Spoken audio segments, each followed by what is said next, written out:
जय सद्गुरुदेव। आज हम जिस विषय पर आपसे संवाद करना चाहते हैं उसका नाम है त्याग। त्याग अर्थात जीवन में पूर्णता की अग्रसर होने का एक महत्वपूर्ण संकल्प। जीवन में जितना त्याग होगा उतना आप ईश्वर की तरफ बढ़ेंगे, उतनी मात्रा में आप अध्यात्म की ओर गति करेंगे।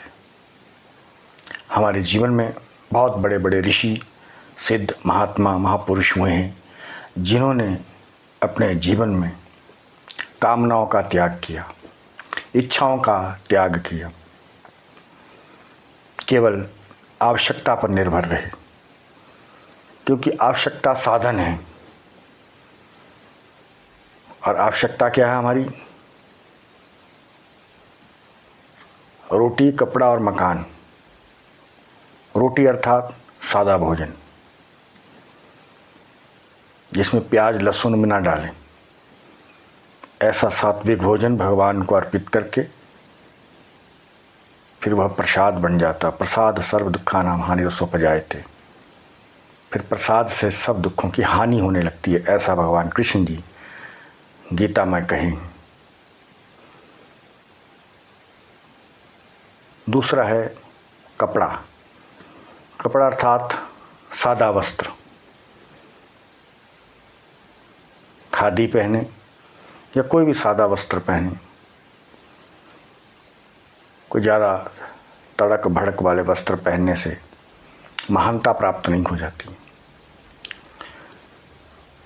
इसलिए हम सादे वस्त्र पहने तो निश्चित रूप से आप त्याग का महत्व समझेंगे। चमकीले और भड़कीले वस्त्रों को त्याग दें धीरे धीरे और सात्विक स्वच्छ वस्त्र धारण करें। ये आवश्यकता है। फिर है मकान। मकान के नाम पर हम बड़ी बड़ी बिल्डिंगें बनाते हैं। मैंने अपने जीवन में 100 से ज़्यादा मंजिलों की बिल्डिंग भी देखी और एक सादा मकान भी देखा, सादा घर भी देखा है जिसमें खुशियां हैं, शांति है, प्रेम है, करुणा है, ध्यान है, सत्संग है, अतिथि सेवा है, जिसमें आपस में वार्तालाप होता है, हंसी होता है, विनोद होता है। ऐसा भी तो ऐसा एक सादा मकान हो, सादा घर हो, वो आवश्यकता है हमारी।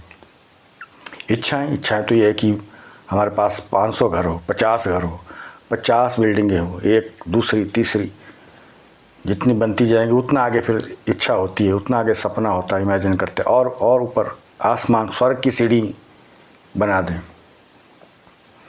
कुछ लोगों का ऐसा विचार होता है, सब लोगों का नहीं। तो ये विचार बड़ा घातक है। अभी हमारे यहाँ पर इतना तांडव किया प्रकृति ने कि जो बड़ी बड़ी बिल्डिंगें थी वो कैसे धराशायी हुई। भूकंप आते हैं तो बड़ी बड़ी बिल्डिंगें कैसे गिरती हैं, उसमें जो लोग होते हैं वो भी बहुत मुश्किल से बच पाते हैं।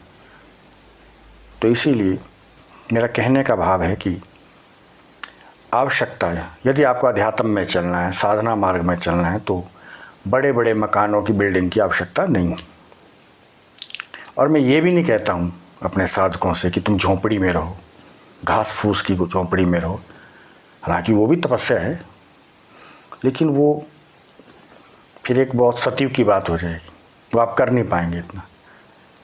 तो इसलिए मैं ये भी नहीं कहता हूँ कि बड़ी बिल्डिंगें बनाएं, बड़े बड़े घर बनाए और पूरा जीवन उसी में खप जाता है और फिर छोटा सा भूकंप आता है, फिर वो सारा। और ऐसा भी नहीं हम चाहते हैं। हमारे ऋषियों ने कहा कि हम समृद्ध हों, सेल्फ हों, कि घास फूस की झोपड़ी में रहें, टूटे फूटे मकान में रहें, ऐसा भी नहीं है। मकान हो, सादा हो, स्वच्छ हो, अच्छा हो, पक्का हो, मजबूत हो, जिसमें हम साधना कर सकें, 4 अतिथि आएँ उनको हम भोजन खिला सकें, भगवान जी का नाम कीर्तन कर सकें।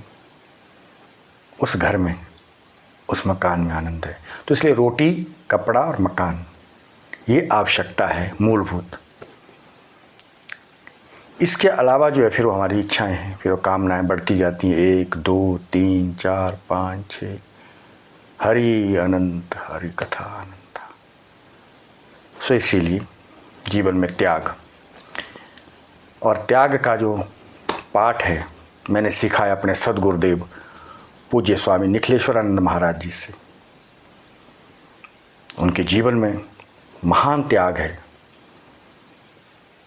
उन्होंने अपने जीवन में जो कुछ हासिल किया है वो कहते थे कि मैंने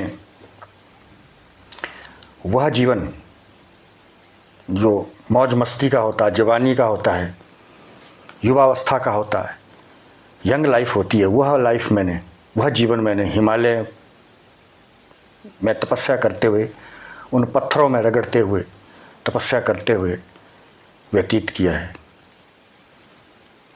तो आप समझ सकते हैं कि उनके भी सपने थे, उनके सामने भी भोग ऐश्वर्य था, संसार था, सब कुछ था, लेकिन उन्होंने सम्यक त्याग किया।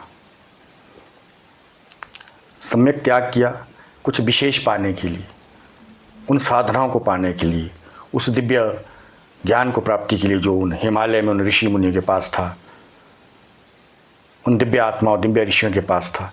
उन्होंने अपने गृहस्थी जीवन को कुछ क्षणों के लिए, कुछ समय के लिए, कुछ वर्षों के लिए त्याग दिया और तप किया और प्राप्ति की उन विद्याओं, उन महाविद्याओं की, उन ब्रह्म विद्याओं की, उस सूर्य विज्ञान की, उस आयुर्वेद विज्ञान की, उस ज्योतिष विज्ञान की, और भी कई विद्या हैं जो उन्होंने प्राप्त की।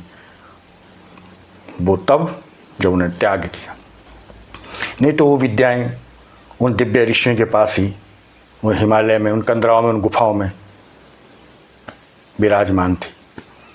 लेकिन उन कंदराओं से, हिमालय की गुफाओं से सद्गुरुदेव निखिल जी ने, पूज्य सद्गुरुदेव नारायण श्रीमाली जी ने उन गुफाओं से उन विद्याओं को तप और त्याग और सेवा के बल पर उन ऋषियों से प्राप्त किया और इस भारतवर्ष को सार्थक अधिकारी और पात्र सुपात्र शिष्यों को प्रदान किया। सद्गुरुदेव निखिल के महान शिष्य हैं, पूज्य सद्गुरुदेव के ऐसे ऐसे महान शिष्य साधक हैं जो आज समाज में कार्य कर रहे हैं, ज्ञान का प्रचार कर रहे हैं, साधनाओं का प्रचार कर रहे हैं, सद्गुरुदेव जी की पत्रिकाओं का प्रचार प्रसार कर रहे हैं। और ऐसा होना चाहिए, और एक शिष्य बन के कार्य करेंगे तो उसमें आनंद आता है। मैं भी एक शिष्य और साधक के रूप में कार्य करता हूँ, उसमें आनंद आता है। गुरु बनने में आनंद नहीं है, शिष्य बनने में जो आनंद है, सद्गुरुदेव कहते हैं कि शिष्य बनने में आनंद ही आनंद है, क्योंकि शिष्य प्राप्त करता रहता है, और गुरु देता ही रहता है। जो वास्तविक गुरु होते हैं, जो सच्चे पक्के सद्गुरु होते हैं, वो बांटते रहते हैं, क्योंकि बांटने से बढ़ता है, बिन बांटे घटियात। इसलिए सद्गुरुदेव ने उन विद्याओं को, उस तपस्या को, उन शक्तियों को, उस दिव्य ऊर्जा को, उस दिव्य ज्ञान को, दिव्य ध्यान को प्राप्त करके त्याग के बल पर, त्याग के आधार पर समाज में बांटा साधकों को। इसलिए मैं कह रहा था कि गुरु बनने में आनंद नहीं, ये मेरे शब्द नहीं है, सद्गुरुदेव निखिल जी के शब्द हैं, महागुरु के शब्द हैं, महात्यागी के शब्द हैं। इसलिए वो उस दिव्य ज्ञान का भी त्याग करते हैं। बड़ी विचित्र बात है, घर गृहस्थी और संसार के सुखों को त्याग करके हिमालय में तप करके उस दिव्य ज्ञान को प्राप्त किया। उस दिव्य ज्ञान और दिव्य शक्ति को भी शक्तिपात और दीक्षा और ज्ञान के आशीर्वाद के माध्यम से समाज और शिष्य साधकों को प्रदान किया, उसका भी त्याग किया, उस ज्ञान और तपस्या का भी त्याग किया। तो उसको कहते हैं महात्याग। इसलिए सद्गुरुदेव निखिल महात्यागी हैं। और भी कई महान गुरु ऐसे महान त्यागी हुए, बहुत हुए। ये भारतवर्ष है, गुरुओं की भूमि है, सिद्धों मुर्शिदों की भूमि है। एक से एक महान संत सद्गुरु इस भूमंडल पर, इस भारतवर्ष में हुए हैं, होते रहेंगे। तो इसीलिए सद्गुरुदेव के जीवन में एक और प्रसंग वो सुनाया करते थे कि जब वो हिमालय में थे तो कोई साधना कर रहे थे, तो उस समय जो है भोजन का उन्होंने ना करने का संकल्प लिया था, व्रत लिया था कि 11 दिन की 21 दिन की साधना थी, उसमें भोजन नहीं करेंगे। तो कहते हैं जब अंतिम दिन था तो गुरुजी ने कहते हैं कि मुझे जो भोजन की इच्छा हुई, एक रोटी थी, तो रोटी वो सेक रहे थे और रोटी खाने की इच्छा हुई। तो उन्होंने अपने मन को धिकारा कि अरे क्या इतना भी त्याग नहीं कर सकते हैं, क्योंकि भोजन तो मिल जाएगा जीवन में, लेकिन ये दिव्य शक्ति, दिव्य महाविद्या, दिव्य सिद्धि मुझे प्राप्त नहीं हो पाएगी। इसलिए उन्होंने उस पवित्र अन्नपूर्णा को, उस रोटी को, उस भोजन को गंगा जी में प्रवाहित किया बड़े आदरपूर्वक, और स्वयं जो 2 दिन की 1 दिन की साधना शेष रह गई थी वह साधना संपन्न पूर्ण की, कंप्लीट की। तब जाके सफलता मिलती है साधना। और हम चाहते हैं कि अभी मिल जाए सब कुछ, बस एक माला घुमा दी हमें सिद्धि मिल जाए। हमने थोड़ा सा त्याग भी नहीं किया और हम बहुत ऊंची प्राप्तियों की इच्छा रखते हैं। ऐसा नहीं। जीवन में जब तक त्याग नहीं है तब तक तुम महानता को प्राप्त नहीं कर सकते हैं, सर्वोच्च सत्ता की शक्तियों को हस्तगत नहीं कर सकते हैं। जीवन में जितने भी महापुरुष, चाहे वो आध्यात्मिक क्षेत्र के हों, चाहे साइंटिस्ट हों, चाहे भौतिक जगत के हो, कोई भी, उन्होंने जो ऊंचाइयां प्राप्त की है उसके पीछे उनका त्याग रहा है। अपनी निद्रा का त्याग किया है, भोजन का त्याग करते हैं, सुखों का त्याग करते हैं, बेड का, अपने बिस्तर का त्याग करते हैं, 1 या 2 घंटे नींद लेते हैं, बाकी के समय कर्म करते हैं, मेहनत करते हैं। तो इस प्रकार से वो लोग फिर बुलंदियों को स्पर्श करते हैं। और ऐसे ही जो बच्चे होते हैं, पढ़ाई करते हैं स्कूल में, कॉलेज में, यूनिवर्सिटी में, वो लोग भी, वो बच्चे भी साधना करते हैं, त्याग करते हैं अपने सुख का, अपने चैन का, अपने नींद का, अपने भूख का, अपने प्यास का, अपनी, वो इसीलिए त्याग करते हैं ताकि उनको सफलता मिले। अगर वो त्याग नहीं करेंगे अपने सुख का, अपने नींद का, अपने भोजन का, अपने मस्ती का, खेलते रहेंगे, तो जीवन में वो प्राप्ति नहीं हो पाएगी, उनको पास नहीं हो पाएंगे, उनको मंजिल या लक्ष्य नहीं मिल पाएगा, उनका उद्देश्य नहीं मिल पाएगा।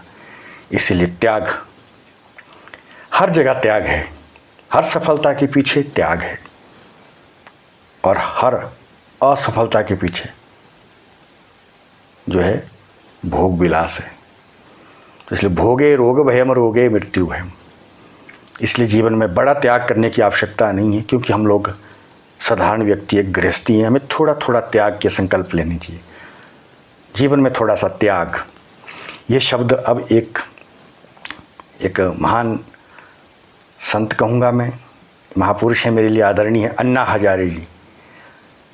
आदरणीय अन्ना हजारे जी के वैसे तो बहुत से और भी शब्द हैं, लेकिन मैंने उनके जीवन का एक दो शब्द पकड़े हैं कि एक जीवन में जो है थोड़ा सा त्याग।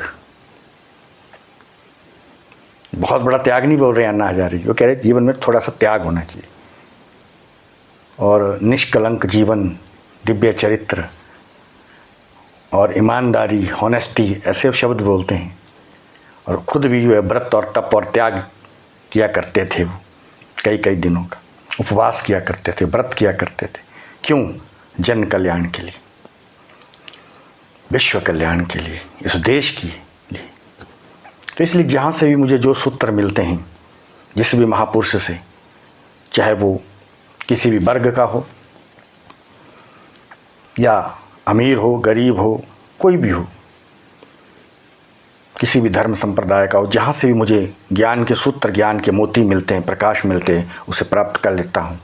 यही गुरुदेव निखिल जी ने सिखाया है कि हम अगर शिष्य भाव है हमारे अंदर, तो हम प्रकृति से भी, कहीं से भी कुछ ना कुछ कलेक्ट कर लेंगे, सीख लेंगे।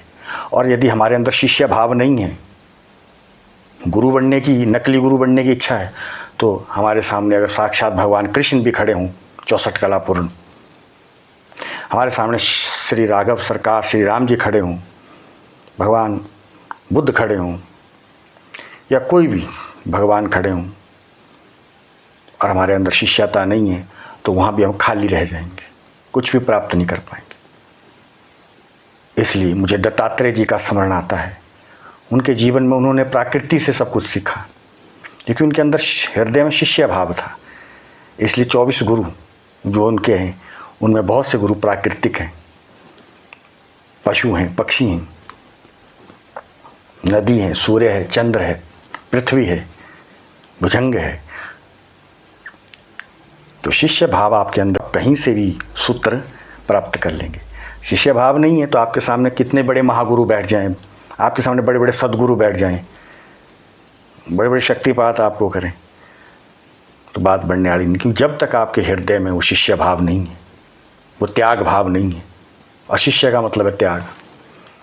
जो त्याग कर सकता है जीवन में अपनी वासनाओं का, अपनी बहुत सी इच्छा और कामनाओं का, और केवल आवश्यकता पर आधारित रहता है, वह शिष्य बनता है। वही त्याग का स्वरूप माना गया है। इसीलिए अपने जीवन में त्याग को महत्व दो। आज मैंने जो ज्ञान प्राप्त किया है, जो चेतना प्राप्त की है, जो पदवी प्राप्त की है, उसके पीछे मेरे छोटे छोटे त्याग के बिंदु है। इसीलिए मैंने जीवन में मैंने भी त्याग किया है, बहुत चीज़ों का त्याग किया है। कभी समय आएगा तो आपको विदित होगा कि मैंने अपने जीवन में बहुमूल्य चीज़ें, जो सांसारिक दृष्टि से बहुमूल्य हैं, उसका त्याग किया है। मेरे पिताजी कहते थे, मेरे पिताजी बहुत बड़े बिजनेसमैन थे, एप्पल के, लाखों रुपए कमाते थे वो, लेकिन मैंने मना किया। उनका पिताजी ने कहा कि बेटा तुम धन कमाओ खूब। मैंने कहा धन ठीक है, लेकिन मेरा जीवन का लक्ष्य कुछ और है। इसलिए त्याग करना आवश्यक है जीवन में।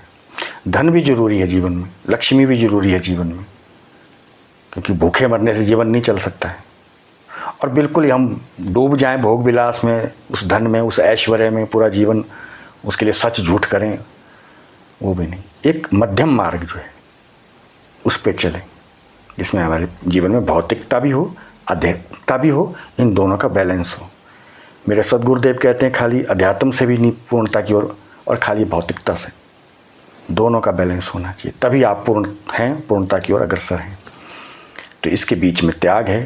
भगवान जीवन जितने भी भगवान हुए, महापुरुष हुए, महावीर है, बुद्ध है, शंकराचार्य जी हैं, सदगुरुदेव निखिल हैं, गोरक्षनाथ जी हैं, कोई भी महापुरुष है, वो तभी बने हैं जीवन में जब उनके जीवन में त्याग था। और आपके जीवन में भी छोटा छोटा त्याग आए, बेकार की चीज़ों के लिए आप टेंशन ना लें, मारा मारी ना करें, जो वास्तविक तत्व है उसको प्राप्त करने के लिए त्याग करें, और अपने जीवन में, अपने गृहस्थी में, जीवन में रह करके अपने लक्ष्य की ओर अग्रसर हों। जंगल में भटकने को त्याग नहीं कहते हैं। अपनी इच्छाओं को, जो तथाकथित बेकार की इच्छाएं हैं, उनका त्याग करना है त्याग, और अपने घर गृहस्थी में रह करके आगे बढ़ें। इन्हीं शब्दों के साथ आप सबको जय सद्गुरुदेव। ओम निखिलम।